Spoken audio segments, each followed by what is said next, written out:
So, this is going to be a little bit later when it comes to the spoilers. So, hey guys, how's it going? It is your boy, Manga Man Drew, and I'm here to cover the spoilers for My Hero Academia Manga Chapter 419, titled Purpose. And unfortunately, these spoilers came out at a time where I was unaware that they came out, so this video is going to be a little bit later than normal. So with this video, I'm probably just going to go through the actual spoilers themselves fairly quickly and then give my thoughts more towards the end of this video. So let's just dive into the spoilers and really talk about this chapter, because this chapter is bonkers. To start off, All For One speaks to Izuku as an armless child and tells him, "You took the One for All and you stole Yoichi from me. By attacking Tomura psychologically, you allowed me to emerge on the surface." Shigaraki is disintegrating in the imaginary world and sees All For One. All For One is telling him that Shigaraki never had a choice in his life, but that it was All For One who made him believe that he had his own decision. He was controlled from the start. All For One says that he failed twice to capture One For All. The first time with Lariat alias Daigoro Banjo, and the second time being Gaien alias In Tayutai. All that was missing from All For One was an iron will. While All Might was growing in power, All For One began looking for someone mentally weak, someone he could control. All For One meets Tomura's father and he convinced him to have another child. Tomura's sister was already too big for All For One to handle, so he convinced the father to have another child. When Tomura was born, All For One took away his original quirk and gave him a new quirk when he brought him home. Dr. Araki then copied a person's quirk, disintegration, but removed the other side of the quirk, the ability to reconstruct, and transferred it to Tomura. He has been controlling Tomura's life from the beginning. We see Shigaraki disintegrating in the imaginary world, and All For One says, "There, I have annihilated your mind. I had planned to play this card after seizing One For All, but oh well." Shigaraki is completely disintegrated, and All For One shouts, "Now disappear." We see young Izuku, armless, being projected out of the invisible world and back into the real world. He says, "Yoichi is no longer there." Shigaraki emerges from the smoke and says, "My midterm plan is no longer feasible." He hears something in his head and says, "Huh? There's still an echo left?" And he grows a hand that covers his mouth, saying, "Silence." All For One, who now has full control over Shigaraki's body, says that the psychic attacks he received in the other world have had repercussions on his psyche. He mentions that this disintegration quirk, the rage, and the hatred have disappeared, and he declares that Tomura is finally dead, that the vessel he has been crafting for years is ruined, and that his little brother is no longer there either. Izuku, lying on the ground, speaks softly, "All For One."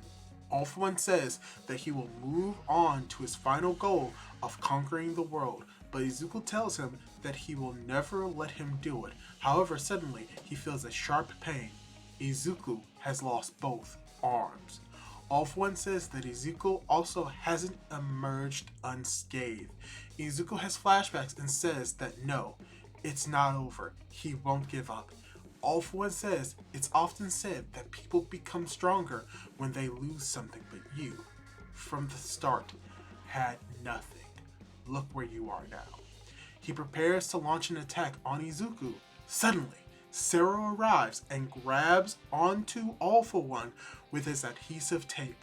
All For One says that he didn't feel Sero approach because he was insignificant compared to Izuku. Sero reassures Izuku and says that they are there. Ojiro and Sato arrive to fight against All For One. While Ojiro and Sato attack All For One, Izuku says, "You're all safe?" And a person appears behind him saying, "Sorry, Izuku." Aizawa emerges from the portal and says, "We're a little late." End of chapter, and apparently no break next week. Ooh. So, let's go over everything that happened in this chapter. For instance, All For One is revealed to come back, which is going to cause a stir in the community, especially with what he apparently does to Tomoe Shigaraki, which causes him to disappear, and a lot of confirmation appears in this chapter. The idea that Tomoe Shigaraki had Overhaul's quirk, which is frankly amazing, and the fact that he had his quirk or had a different quirk that was taken away from him, that is also something that is confirmed in this chapter.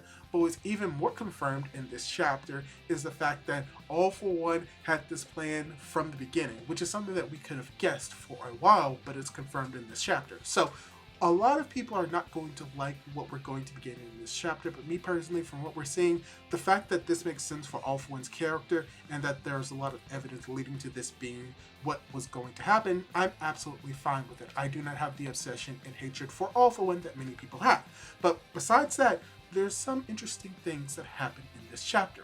For instance, the confirmation that Deku lost both of his arms, which is something that the community has been thinking about as a possibility for a while, but the fact that it happened now is wild. But even more importantly, and what I was even more excited for, is what happens at the end of the chapter, where we get to see Zero, Ojiro, and even Sato playing a role in this final battle, which, to be fair, was very unexpected, but you know what? I kind of like the direction that we're going with, and that this is most likely the thing that Horikoshi wanted Zero to do and was foreshadowed in one of his interviews a few years ago, so it's cool that it's finally coming together, as well as the return of Aizawa.